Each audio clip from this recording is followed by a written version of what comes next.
एक बड़ा अपडेट आपको दे दें। कॉकरोच जनता पार्टी के प्रतिनिधियों से आज केंद्रीय मंत्री जेपी नड्डा की मुलाकात हुई। मुलाकात के बाद सौरभ दास ने कहा, सौहार्दपूर्ण माहौल में बात हुई।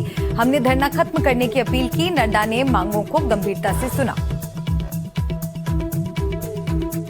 मीटिंग में हम लोगों ने यही बोला कि हमारे 3 डिमांड्स हैं। पहले कि सोनम वांगचुक जी को तुरंत रिलीज किया जाए एंड जब तक वो फॉर्मेलिटीज पूरी होती है उसमें उनको एक वीडियो बनाने का अलाउ किया जाए। वो वीडियो में यही हो कि वो अपील करे शांति बनाए रखने के लिए, लेकिन वो अभी तक हुआ नहीं है।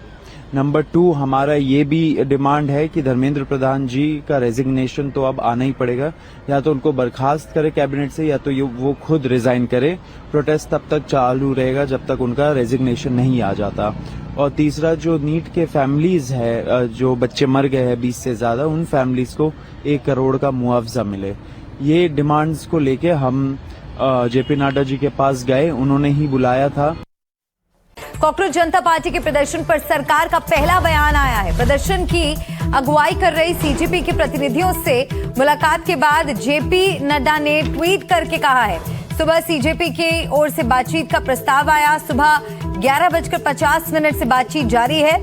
सौहार्दपूर्ण वातावरण में मुलाकात हुई है। लगभग 4 बजे लिखित याचिका दी गई है। प्रदर्शनकारियों से धरना खत्म करने की अपील की है। तो ये बड़ी खबर और बड़ा अपडेट आपको बता दें। लगभग 4 बजे तक ये बैठक चली है। लिखित याचिका दी गई है। प्रदर्शनकारियों से धरना खत्म करने की अपील की है। अकील जमील मेरे सहयोगी हमारे साथ जुड़ गए हैं, उनसे और जानकारी ले लेते हैं। अकील, फिलहाल आप कहां मौजूद हैं और बताइए कि मार्च को लेकर इस वक्त क्या अपडेट है?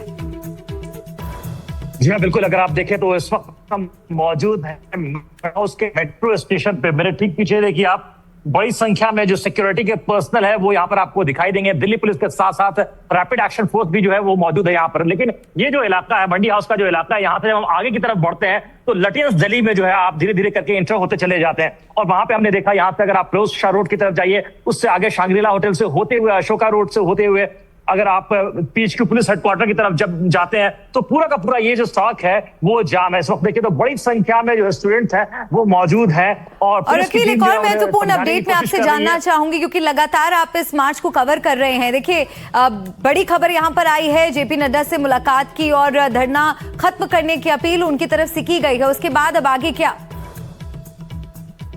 जी हाँ, बिल्कुल। अगर देखें तो जेपी नड्डा का एक ट्वीट भी आया है आज। यूनियन मिनिस्टर जेपी नड्डा से सीजेपी कॉकरोच जनता पार्टी के जो नेतृत्व है कमान है, उसने मुलाकात की है। उनसे जो उनके डिमांड्स है, जो प्रमुख डिमांडें हैं, उनको लेकर बातचीत की गई है। और ये पहली जो है ऑफिशियल मुलाकात जो है गवर्नमेंट के बीच में, अगर आप देखें, और सीजेपी के जो प्रोटेस्टर्स हैं, जो कॉकरोच जनता पार्टी के जो प्रोटेस्टर्स हैं, उनके बीच में हुई है। और जो कुछ सुझाव उनको देना था सीजेपी के नेताओं को, एक्टिविस्ट को, उन लोगों ने सुझाव जो है वो गवर्नमेंट को दिया, यूनियन मिनिस्टर जेपी नड्डा को दिया है। तो इस वक्त देखिए चीजें जो है वो धीरे धीरे निकल करके आएंगी। लेकिन एक साफ बात जो है जेपी नड्डा ने जो अपने ट्वीट पे कही है वो ये कही है कि उनका अनुरोध है कि धरना को जो है, जो सिटिंग प्रोटेस्ट चल रहा है प्रोटेस्टर्स का, उसको समाप्त किया जाए और जो नॉर्मलसी है उसको बहाली किया जाए। क्योंकि आप देखें तो लटियंस दिल्ली का जो पूरा का पूरा इलाका है आज पूरी तरीके से चौक रहा। पूरे दिन जो है यातायात जो है, ट्रैफिक जो है, व्हीकुलर मूवमेंट जो है उस पर बाधित रही। और सिर्फ एक इलाके में नहीं, अगर आप जनपद वाली सड़क पर चले जाएं तो वहां पर भी हमने देखा कि ट्रैफिक बाधित थी पूरी तरीके से। इस वक्त भी आप मेरे पीछे विजुअल्स देखिए, पूरी तरीके से ट्रैफिक जो है वो स्टैंड स्टिल है। तो एक जगह से पुलिस जब खदेड़ती है, कोशिश करती है कि लोगों को डिस्पर्स किया जाए, छिपवाया जाए, फिर उसके बाद दूसरी जगह नया लोकेशन वो आइडेंटिफाई कर लेते हैं, फिर वहां पर इकट्ठा हो जाते हैं। तो इस तरह से अगर आप देखें तो अलग अलग जगहों पर नजर बनाए रखिएगा। आगे भी आपका रुख करेंगे और अपडेट्स के लिए।